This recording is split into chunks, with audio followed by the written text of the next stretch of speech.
এত রং করবো সব না না না না এত কাজ শেষ হয় নাই আপনি এটা গ্লাস দাঁড় খাইবো না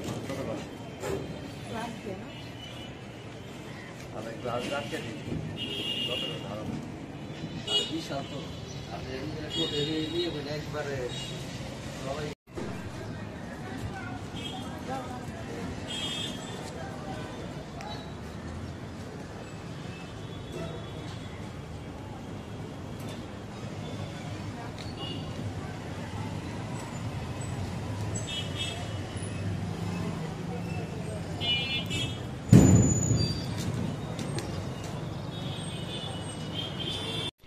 আসসালামু আলাইকুম, কেমন আছেন সবাই? আশা করি সবাই ভালো আছেন। তো অনেকেই জানতে চাইছেন আপু আপনাদের মানে খামারের দুধগুলো আপনারা কিভাবে বিক্রি করেন এটা নিয়ে, এবং কত লিটার করে দুধ হয় খামারে। এখন প্রায় গরুই হচ্ছে প্রেগনেন্ট এবং হচ্ছে রানিং আপনার 16টা গরু দুধ দহন করা হয়, এর মাঝেও প্রেগনেন্ট আছে। তো প্রতিদিন আমাদের হচ্ছে 4 মণ, 4.5 মণ, 5 মণ এমন করে দুধ আমরা পাচ্ছি, একটু কম বেশি করে হয় আর কি।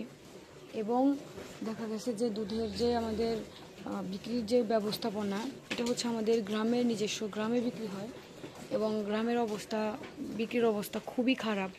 কারণ আমাদের এইদিকে মানে এই সময়টাতে, গরমের এই সিজনটাতে গরুর দুধ বিক্রি করা প্রচুর কষ্ট হয়ে যায়। সবাই তো দেখা যায় 2-4 কেজি, 5 কেজি, 10 কেজি করে বিক্রি করে।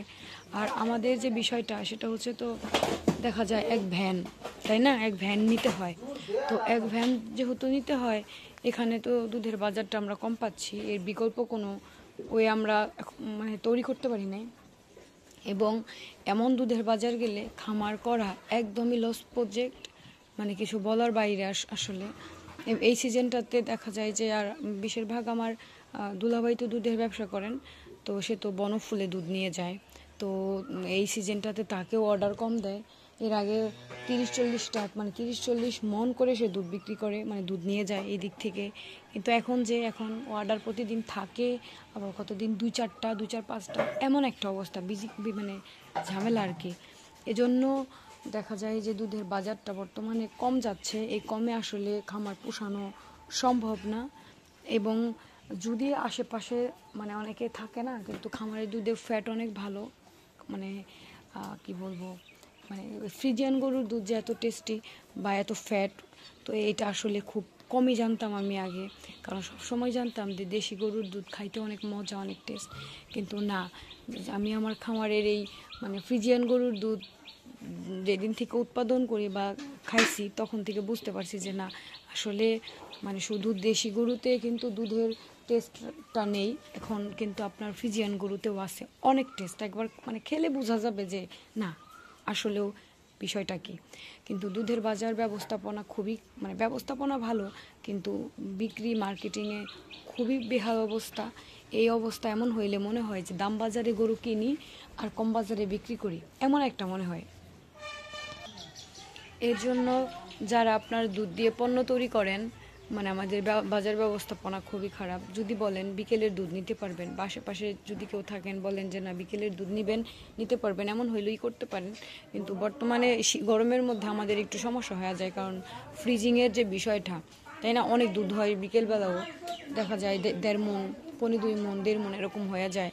অনেক সময় একটু কম বেশি হয়। ফ্রিজিংয়ের যে বিষয়টা, এই ফ্রিজিংয়ে তো আসলে ওইভাবে দেখা যায় গরমের দিন নষ্ট হয়ে যায়, এমন একটা অবস্থা।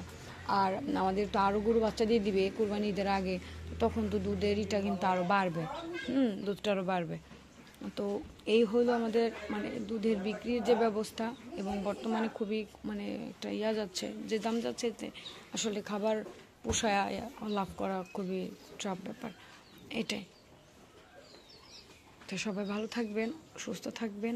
অবশ্যই গরু পালন করলে অন্য একটা ওয়ে থাকতে হবে, দুধের বিকল্প কিছু করতে হবে। বিকল্প চিন্তা করতেছি, দেখি আপনাদের সাথে শেয়ার করব, আপডেট দিব কি হয় না হয়। সে পর্যন্ত সবাই ভালো থাকেন। আল্লাহ হাফেজ।